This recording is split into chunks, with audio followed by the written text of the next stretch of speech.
Tuhu. Another nice video I see right here. He's the only gacha creator I have reacted to until now.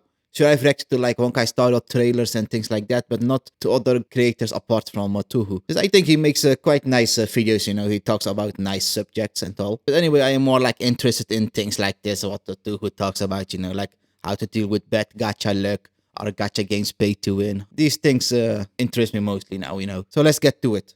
Are gacha games pay to win? Mostly no. Gacha games are pay to win, but mostly not. Are they pay to win? I'd say no. You can basically clear every story, but can you clear without paying any cent? Let's say with Honkai Star Rail, MOC 12 or Apocalyptic Shadow or Pure Fiction.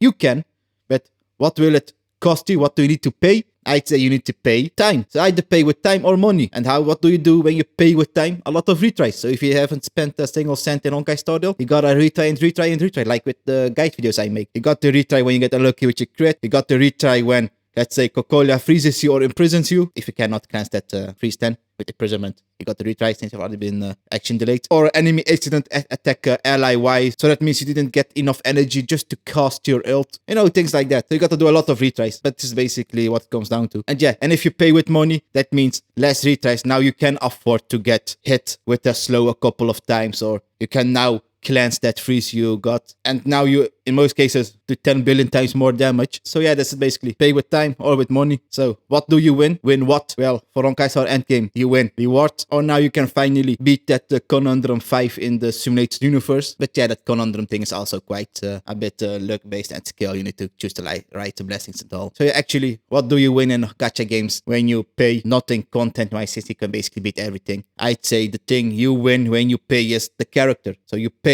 to have fun. That's the thing I'd say you win then. Those are the things I can come up now at the top of my head. But let's see what the Tuhu says. I'm quite interested in this. It's interesting. So dudes, it's your boy Tuhu. In my last video, I briefly mentioned that the better gacha games out there are not pay to win. I brought this up because I've noticed a concerning amount of discourse from Twitch chatters or just social media in general over the years thinking that gacha games are somehow pay to win. And I consider this to be a universal issue, as in I feel like both people who do or don't play gacha think this. People who don't play gacha just look at the fact that gacha... A thing that popped into my head is, so are gacha games pay to win? You pay with what? Time or money, alright? What do you win? You win content. But you can play all the content, win all the content, so beat all the content without paying a cent. But if you pay, it will make it faster for you to get to that content. So let's say you're stuck at MOC 11 and you just started playing the game a month ago or a couple of weeks ago. Then you cannot get to MOC 12, of course. And we can, I assume, classify MOC 12 as content, since there are new enemies there. And you want to fight against those enemies with the current MOC mechanics. So you can now pay with money to get that character to beat MOC 11. So now you can play the new content, which is MOC 12 then. Yeah, or you pay with time and do a billion retries on MOC 11 for the perfect run. Then you can finally get the MOC 12. And what falls under content? All the story and, for this example, MOC 12. But maybe there are things I'm missing. Let's see what Tuhu will say. Games have Omega microtransactions and automatically assume it's pay to win, while people who do play gacha either get salty that they couldn't roll for their favorite Gunner character, or can't fully clear things like Spiral Abyss, MOC, TOA, or Shiu Defense and think it's pay to win, or whatever else their reason might be. So in this video... Is it worth to pay 50 bucks to win in MOC 60 Jade? I wouldn't say it's worth it. But if the 50 bucks to get the character you really want and you can miss that 50 bucks, sure, do what you want. Then it is worth it. Who decides whether it is worth it to pay to win? You decide that. That makes sense. Which will probably be a bit shorter than usual, since this is only meant to be like an extension of the previous video. I want to debunk the perception that gacha games are pay to win, because they, in fact, are not. Not most of them, anyway. In my opinion, there are two main factors that determine... Are there gacha games that are literally pay to win? So you need to literally pay to get better characters to beat even the story? Right now, I cannot think of any gacha game. Epic 7 maybe, Epic 7. Since it has PvP, and if you want to win there, so get to higher ranks, then of course, you need to pay. If you have higher eidolons in Honkai Star Rail terms, then you will beat more players. So you pay to win. So basically, PvP gacha games then. That makes sense, right? So I assume then Tuhu will go into the PvP side then. Whether or not a gacha game is pay to win or not. The first one is whether or not a gacha has a functioning and serious PvP mode. I talked about this before in my power creep video, but many gacha games out there don't have a PvP mode where you can directly fight other players. This is an intentional choice by gacha developers, and for good reason. In gacha games, having more characters is one of the best perks you can have, because the more units you have, the more options you have in order to do content, and thus the easier your progress will be. And because usually in gacha games, one of the only ways to obtain new units is to roll the gacha. That means that the more you roll, the more characters you'll have, and maybe some of those characters themselves will also be innately stronger than you. FGO, so in Fate Grand Order, you don't have to spend premium currency. And with that, I mean the currency used to pull characters, since there are events where you get free welfare servants. So event servants for free by just playing the event, which is pretty nice. Girls Frontline 2 also has that now, if I'm correct. And I cannot think of other gacha games who have that. Does Honkai Impact Third have that? I cannot remember that. Usual, thanks to any dupes you might roll of them. And yeah, remind me again, how exactly do you roll more on gacha? It also certainly doesn't help that higher rarity units who are typically locked behind gacha are usually stronger than free-to-play units, and that nowadays gacha games tend to have less characters overall, so there's more of an emphasis for people to roll on gacha for more units. This means that any sort of PvP in any gacha game is inherently... Game on the background just got... Enter Surface. What was the name, man? This game. Wait. By nature. People who pay for... What was the name of this gacha game in the background? Any gacha... I played this for a little bit. Oh yeah, Princess Connect Redrive. Moment. Was it Princess Connect Redive? I think this one got Enter Surface, the English one then. Yeah, it got Enter Surface. God damn. Yeah, I played this game for a little bit, this Princess Connect Redive. It was quite a fun game. It's an anime adaptation game or something like that. It just reminded me of that. The game is inherently imbalanced by nature. People who pay for more or stronger characters, or sometimes even both, will simply have too big of an advantage over those who don't. And there's not really... I really like PvP in gacha games. Epic 7, I really enjoyed it. I like this rivalry you have with however you call it, with other players, to get better than them, to out-strategize them, you know. But the thing with Epic 7 is, I really hate the relic system of theirs.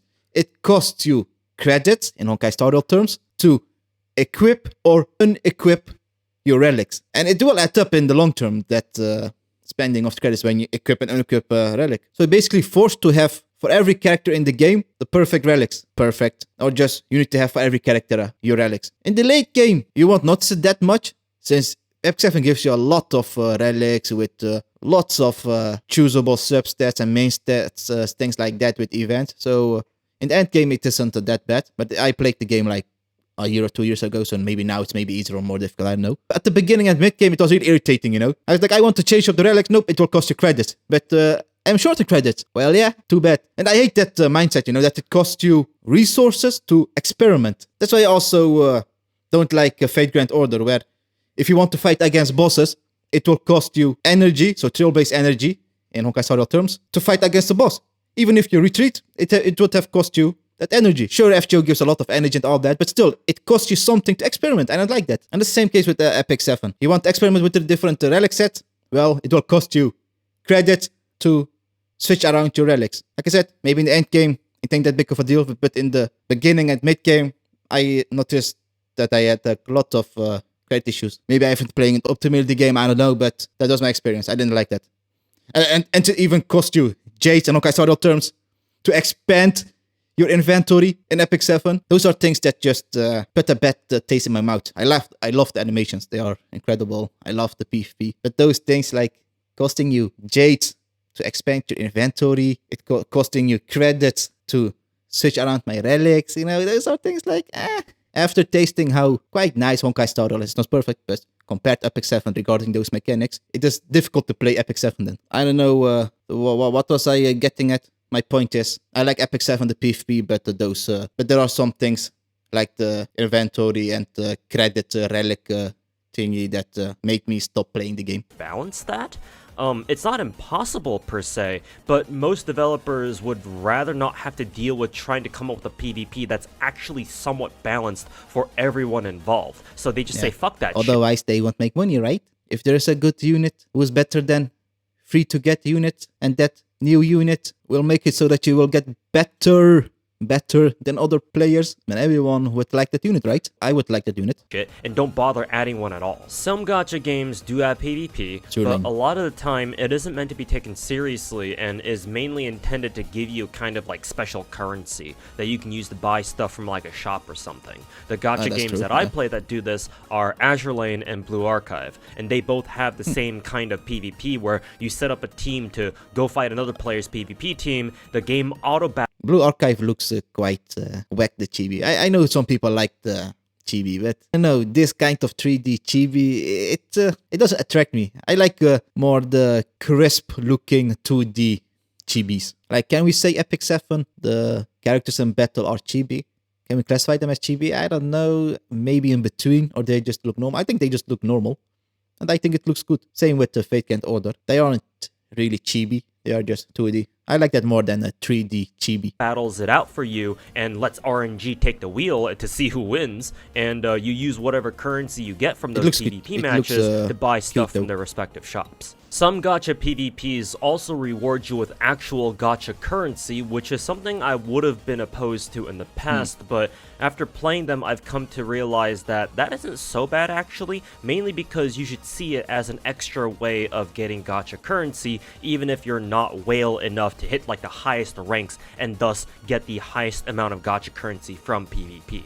And besides, the amount of gacha currency you get from PvP will never be enough to justify how much money you may or may not have spent to get your PvP rank to where it is in the first place. This is the case with Blue Archive and Nikke, where their PvP modes do give you more gacha currency the higher your PvP rank is, but I remember when everyone was like really hyped for Nikke, because I was there when the release of Nikke happened. But when was that? Like 2 years ago. I played it and I didn't know what to expect from the game, you know. I just saw everyone hyping it up. I was like, all right, let's give it a try. And it put me off. It was, I don't know. It should have changed a lot by now. Like, I mean, like since release date, a game changes by quite a lot. But I don't know, man. Nikke was so hyped and I didn't understand at that time why so many people liked it. So I literally played it for one day. I was like, nah, I'm good. This ain't my thing. But now many people say that's a great game. At that time too, but I've never got that attracted to it. Maybe now,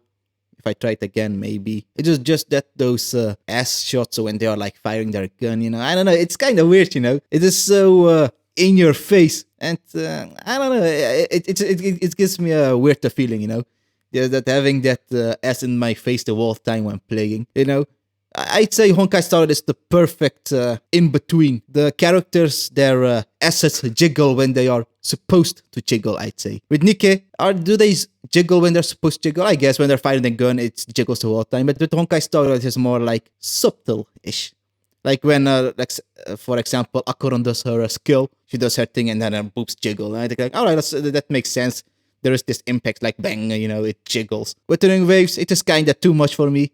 I like it, but it is also it doesn't jiggle when it's supposed to be. Like when the character like turning around, the boosts are like coming, you know, it's kind of over the top. Same with Xenosaga Zero. That's why I think Honkai Star is the perfect in between. I'd say it jiggles when it's supposed to jiggle, as far as I have seen. The amount of money you'd have to spend to get strong enough teams to place high on the leaderboards in the first place will always be far more than what you'll ever get from PvP at all. And not to mention, in both those games, PvP is not the main source. It's just a big flex to get on the top of the leaderboard. What else? And if it is worth for you to be there, then there's nothing wrong with that. The content that you'll be doing. That would be the story and other endgame PvE modes like raids. Story content is typically how you advance through a gacha game, as I mentioned in my previous video, while PvP, if a gacha has one, is usually an isolated side mode that shouldn't gate you from doing anything else. Also, characters who are top tier in PvP aren't always as good in solo content, as is the case with Nikke and to a lesser extent Blue Archive. So you'd rather invest more heavily into your PvE teams since they'll take you further into the game,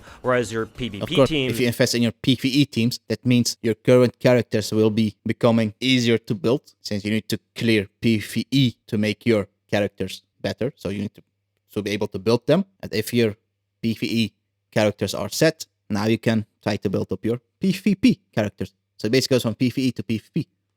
Won't really do much for your account besides doing PvP. And lastly, because PvP modes are usually isolated, like I mentioned just a bit ago, even if you have to face like the biggest whales on your server, it's not that big of a deal whether you win or lose. Because in normal competitive online games, when someone beats you, they deny you a potential progress up the ranks by taking your rank points or MMR or whatever, because achieving as high of a rank as possible is kind of Girls Frontline 2, the PvP, I saw on Reddit that if you just put up a whack character on your team as defense, the attacking player will only win, and you as the losing player won't lose anything. So PvP in Girls Frontline 2 is like broken, is what I've understood. Maybe I've misunderstood it, but that was the gist of what I got. So it was recommended for everyone to put up a whack character as their defense in Girls Frontline 2, and everyone can just attack wherever they want. The winner players get everything, the losing players don't lose anything. the whole point. Not to mention, in a lot of competitive games, there can only be so many people who have like a certain rank. But since gacha games are different in that account progression and rolling for hot guys and girls are more the focus, it doesn't matter as much if you constantly run into like the biggest whales in the game in PvP, because it's not like you suddenly can't do any story content just because you lost your last PvP run. Or in other words, other players cannot directly impact your progress in a gacha game because gacha games are mainly single player. So if you go into a gacha game that has PvP with a competitive mindset to try to like place as high as you can on the leaderboards, this means you'll have to spend way more money, like I said earlier, than you'll ever get out of PvP for climbing the ladder in the first place, and you'll risk delaying your account's progress. Really lucky with your relics. Significantly because you're investing into the wrong characters who may only be useful in PvP and nowhere else. If you still think that's worth it just to see your name in the top 1% of the leaderboards or whatever, then hey, so be it. I mean, I won't tell you how to play a gacha game, but I will call you a fucking dumbass. Especially if you do this in a gacha where PvP is not meant to be taken seriously. For the rest of you who are smart enough to... If that person can afford it, doesn't put himself in financial instability, he can do what he wants. Sure, for us it may look stupid to spend so much money just so your name is at rank 1. I would never do it. But if that person has the financial flexibility to do that, he gets enjoyment out of it, hey, he can do it. Can we call him a dumbass then? I don't know. He doesn't harm other people. He's just a big wheel in a gacha game, crushing other low spenders. That is what the gacha game allows, right? Not do that. This means that most gacha games, even if they do have PvP, are not pay to win. At least not from this angle. Because again, your progress and your enjoyment of these gachas should not be directly impacted by other players. Well, unless you play FGO, but that's an old school gacha, and that is true. That's a nice point he's making. If your enjoyment is beating other players in PvP, but not the gacha game itself, then you might run into a never-ending cycle of wasting your money. Said in one of my previous videos, older gachas are fucking weird. If you're curious to know what a gacha that does have a serious PvP mode looks like, then the one I know of is called Epic 7. This game has a fully fledged PvP mode, complete with a competitive ranking system, competitive seasons, and a matchmaking system. And when you get into a game, you have global bans, a pick ban phase, and a draft phase. If you watch someone like Genazod or YDCB grind ranked, and you didn't know what a gacha was, you'd think this was a legitimate competitive game. Hell, it even has its own official championship tournament where the best players around the world who qualify through their respective regions can battle each other to see who the best player in the world is. But at the end of the day, no matter how developed this PvP is, E7 is still a gacha, so I would say that's the thing also with PvP why I got out of Epic 7. There is too much RNG. Of course, RNG needs to be there to keep your dopamine levels high and all that stuff, you know, that every battle is a bit different. But those kills with, there is 70% chance to burn the enemy, there is 70% chance to do this, there is 80% chance to do this. In PvP, it gets really irritating, you know, it's just like, alright, if I hit this skill 70 or 80% of the time, that means I will lose 20% time of the battles and win the other 80%. So I just need to play and play and play until I get my achieved rank. Sure, maybe it may not be that simple, but that irritates me quite a lot, you know. That, well, there is 70% chance of this. Yeah, Honkai Star has that too, of course, but that is a non-PvP game. In a PvP game, that do be irritating. Yeah, but of course, how else are you going to make a gacha PvP? A PvP without this RNG. That is a counter argument, we can say, so it needs to be there. But just because it is there doesn't mean I will not get irritated by it, because I do get irritated by it. But yeah, how else will you make a gacha PvP?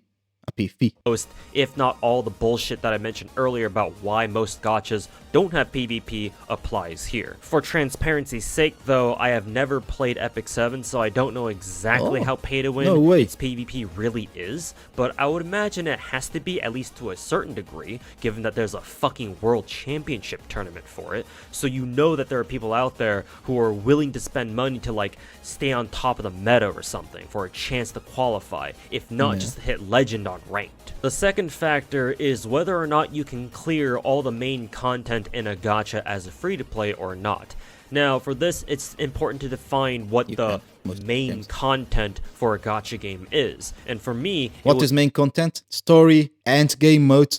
So Honkai Star Rail terms, MOC 12, for example. If you are free to play and you cannot beat MOC 11, then you cannot clear all the main content, which should be MOC 12 in it too. Since MOC 12 has different enemies, that means a different battle you'd experience with that MOC buff. Like I said, it's a matter of time. Gacha game is just a time game, basically. It is possible, but you got to do a lot of retries. Else, you got to pay up and it'll get easier. That means less retries. Would be primarily story and limited time event content. The main story, as I alluded to earlier, is typically how you progress your account in gacha games. The further into the story you are, the more access you have to new regions or areas and potentially better farming nodes. Some gacha games like FGO and Star Rail even require you to be all caught up with the story content in order to play certain limited time events, which, for the record, is a terrible fucking idea and gacha devs need to stop doing that shit. But until then, we gotta deal with it. Is it? So with FGO, I get it, because in FGO, there is a billion story chapters.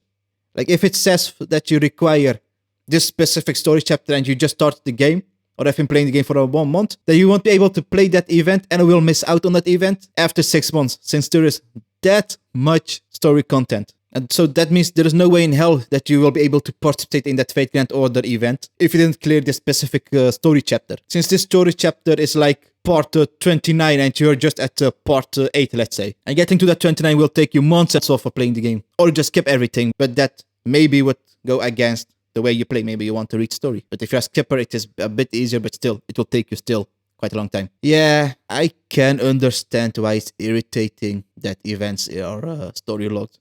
The thing is, Honkai Star does have a skip button, so they are more like pushing you to experience the story, like nudging, I'd say, more for you to read the story. So I can understand why Honkai Star Rail may have made that restriction that you cannot participate in some events if you haven't cleared a certain story. But the Fate Grand Order, I don't get it.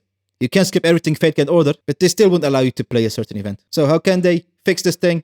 Well, the best case, I think, would be if an event is supposed to be held after a certain story chapter, just put up a big marker there like, you will get spoiled right now. Do you wish to proceed or not? If you don't care about getting spoiled, you press yes. If you don't care, you press no. As easy as that. But hey, what do I know, right? The whole business and mindset of what Honkai Star Rail FGO has may have other plans in their agenda. So it's essential for the story content in a gacha game to be as accessible as possible so that everyone has a fair chance to keep up with the content and experience everything that the story has to offer, since the story content is one of the main draws that a gacha game should have, at least for the casuals. For the more hardcore players, I should... Is it a should have for the casuals? Yeah, for the casuals. What's a casual? Just your average Joe? Sure. But for example, Wuthering Waves, many people just skip everything and they just play for the gameplay. But having a good story will surely help with the revenue of gacha games. So of course it's a should have, and that's not for even us to say that. That's for the gacha game itself to decide. It is a should have a good story for themselves, since I assume they want to have a good story as bad as us. Mention first that I don't consider endgame content like Spiral Abyss, MOC, TOA, or Shield Defense to be part of main content precisely because it's endgame stuff. It's content for you to do when you've already finished most, if not all, of the base content in a gacha. Not only that... Yeah, I know, main content, yeah, those are just events and main story. But I think I'd still classify endgame as main content, since sure it doesn't have any story MOC 12, it is just different enemies with this specific MOC buff. But main content doesn't mean specifically it should have story. It is just something different that you will experience once, and then after you've experienced it, it is gone. So I'd say I still classify MOC12 as main content since it really pushes your account to its limits and forces you to basically strategize how to use your acquired characters to beat this content, this MOC12. But I can say that, for example, Apocalyptic Shadow 4 is not a main content, since Apocalyptic Shadow 4 and 3 have the same enemies, same mechanics. So in that context, I would say, yes, 2 is right. This endgame content is not the main content, since it is just literally the same, but the bosses are just tankier. But if that endgame content adds new enemies, then I'd say it is main content. So MOC 11 has different enemies, MOC 12 has different enemies. But you need those better farming nodes that typically story content gives you access to when you go through it, so that you can progress your account to the point where you have a chance to clear endgame stuff in the first place. And besides, endgame modes like that are not meant to be cleared for a while when you first start playing. Like, a day 1 Genshin player isn't going to be 36 starring Abyss or clearing level 10 Theater anytime soon. Easy. Even for whales, it takes a bit of time because you have to invest into characters and gear. Yes, it sucks knowing it's not possible since you don't even have the energy to level up your characters to beat Spiral Abyss in Impact. Even if you day 1 E6 everyone, a character will be stuck at a certain level due to the restricted farming areas. You're losing out on gacha currency during the cycles when you're not strong enough to fully clear it yet, but you just gotta hold that shit and keep working on your account until one day it is strong enough to get it done. So in case you see people talk about how a gacha is pay to win just because they can't 36 star Spiral Abyss or MOC yet or something, just remember they don't... MOC, like I said, I will classify it as main content because MOC has different enemies at MOC 12. But for Apocalyptic Shadow, I wouldn't say it's main content, since it is just the same enemies but tankier. Shadow 3 and 4. Same enemies. I don't know what it feels like to have to drag your balls through a major girls frontline event, hard mode by the way, or deal with the absolute bullshit that was the infinite airstrikes in Azure Lane's World 12 back in the day when it first came out, or have to fight this thing. But those are mainly older gacha problems, and again, older gachas are pretty weird by today's standards. Newer gachas thankfully don't have this issue, not usually anyway, of making their main content either unbelievably grindy or difficult to the point of discouraging people from going through it in the first place. Unless you're MiHoYo and you think that not adding a skip button to your games is a good idea, actually go fuck yourself. Lastly, it's important for limited time content to be as accessible as possible. It is just so irritating to skip to these unvoiced events, you know. I mean, like, going Speedy Gonzalez, skip everything. If it's voiced, I will listen to it. But for unvoiced things, it is just so boring, you know. But last time I did read unvoiced event by Honkai at the Honkai Star though. But I enjoyed it quite a lot. You know, getting deep into the lore. Yeah, as deep as I could. Just summarizing that event. It was quite fun. But the average player won't be that interested in unvoiced things. Precisely because they're limited time content, and thus they won't be around forever. So you want to give all of your players the ability to do them, regardless of if they're casual or hardcore, or just in general how much of the rest of the game that they've played so far. So long as they're not, you know, so grindy or difficult to the point where, like I said earlier, only like hardcore players or whales are able to get through them, they should be fine. And thankfully most gachas, especially these days, have both main story content and limited time event content that's fairly easy to do, so going through them should be no problem for anyone playing. And since those are the most important parts of a gacha's gameplay loop, so long as they're not restrictively hard to get through and there's no PvP mode that's too intrusive, then there's no reason at all to worry about a gacha game being pay to win. And those are my thoughts on that. Thanks for watching. Make sure to like the video and subscribe for more if you haven't already. Thank you. I also dual stream to both YouTube and Twitch, twitch.tv/ToeStomper98. So stop by if you want to hang out and talk about gacha. Check out the Patreon if you want to see your name show up at the end of these videos. And until next time, be cool y'all, and see you in the next one. Peace out. Yeah, it was a nice video. I liked it. I would like to make a quick overview of how I have understood everything till now regarding this topic and how my brain understands it, basically. Well, first of all, who decides whether it is worth to pay to win? Who decides it is worth to do that? Well, who else than you? You are the boss. It's up to you to decide whether it is worth the money you have spent. Well, with what do we pay then to win in gacha games? Well, I'd say one, you pay with time, so time, or you pay with money, right? So you either pay with time or money. And what do I mean with you pay with time to win in gacha games? Well, you got to do a lot of retries to get the perfect run so you can beat the thing you're trying to beat. That makes sense, right? And well, yeah, what do you get when you pay with money? Well, you get characters. So now you can do a billion more damage, or you can survive a bit longer. That means, all in all, less retries basically. So better characters. But with money, you can also, in many gacha games, do refreshes. As in, you can refresh your daily energy like 4 or 5 times. That means you can get more building blocks, as in trace material and relics, which will make it easier for you to beat the thing you're trying to beat. So refreshes will lead to building blocks. This is a building block, as in stones to build up your characters. But the thing is, if you spend money, like we said, that means you need to pay with less time. So less time needed to spend on clearing the thing you're trying to win. And if you have spent a lot of time, that means, same case with money, there's no need for you to spend any money anymore. But the thing is though, that depends what you're trying to beat. If the thing you're trying to win the world time is, let's say, MOC, an Honkai Star Rail, it will cost you time, the world time, to beat MOC 12. But if you have spent money on, let's say, R1 May, that will make it possible for you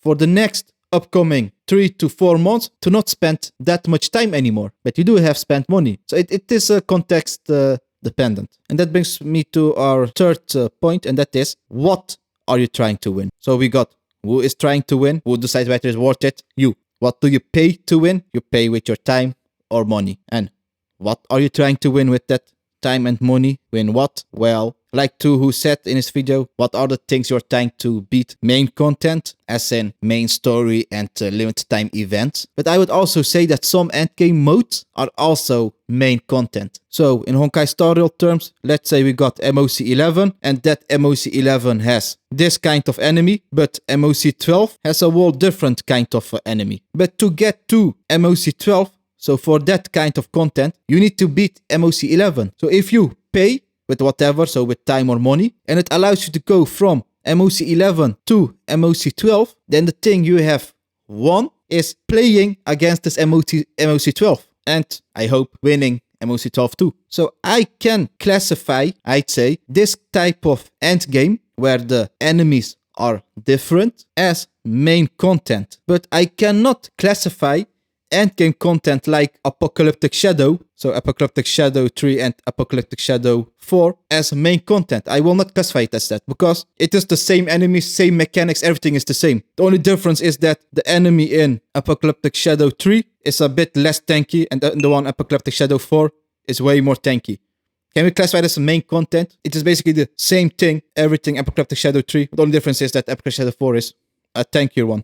So I cannot classify this as a main content. But I can say for MOC, since you want to use this MOC buff with this type of enemy layout in MOC 12, so we can make this a bit easier to understand. We can say it like this. What is main content? Endgame. I will classify this one as main content, but I will not classify Apocalyptic Shadow, for example, as main content, since it is the same thing. And of course, main content, we also got limited time events like Tuhu said. But in Honkai Star Rail, you can luckily replay limited time events. But in other games like Fate Grand Order, you can't. So if you miss the deadline, you missed the event. Sure, in Honkai Star Rail, you will also lose a lot of rewards.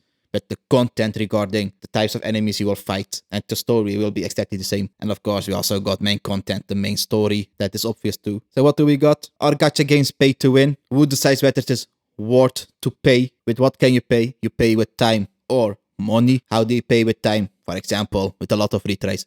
So you need to get lucky with your crit. Enemy X needs to attack ally Y, so you just got enough energy to cast your ult. Or you got lucky with the RNG freezes or imprisonments. And what else do you pay with?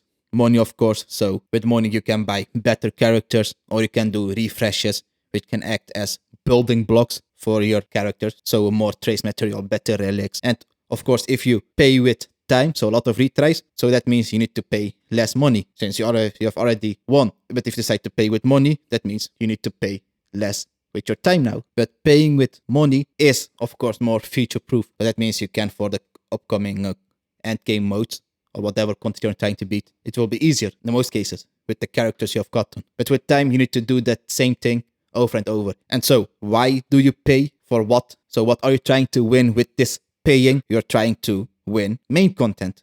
And that is story, limited time events, or endgame, I'd say too. Not as in endgame, Apocalyptic Shadow 3 and 4, since it's basically the same content, same enemies, everything is same. It's just that in IS4, the enemy is tankier, nothing else. But in endgame, as in MOC 11 and 12, I would classify as main content. It is a different type of enemy in each MOC stage. That means it is different content that is locked behind a barrier. So for example, MOC 11 has these purple enemies, but if you pay with whatever, so time or money, now you're able to go to MOC 12 and voila, you have won. Now you can play MOC 12 with this MOC buff against these kinds of yellow enemies. And I hope that you will win that too then, depending on if you have paid with time or money. If you have paid with money, MOC 12 will be easier than the MOC 11. If it's with time, that means a lot of retries. But nothing of this matters if the thing you pay for does not allow you to win the most important thing you need to win. And that is that you should win happiness with it. Since we play games for happiness, to have fun. So if you don't become happy after you have paid, then what do you pay for? Sure, you can pay for more content or to make the end game a bit easier to get more rewards from it. Of course, you can pay for whatever you want to get the higher tier in PvP, whatever reason you can find. But I think that the most important thing that you should pay for is to just have fun. You can even pay not to get any reward or ranking, but you can also pay just to get a character for collection purposes. Of course, the main initial thought we get is you pay with money to get characters or do refreshes to make your account better. But this all is with the mindset of, okay, now I can win the thing I'm trying to win, and that is a higher PvP rank or clear main content or clear the end game, whatever you want, whatever the reason. But it should all always come back to you having fun. That's the most important thing I'd say. But if there is anything I have missed or things I say don't make sense or there is a hole in the logic, just let me know. I thank you for your time and see you the next time. Bye.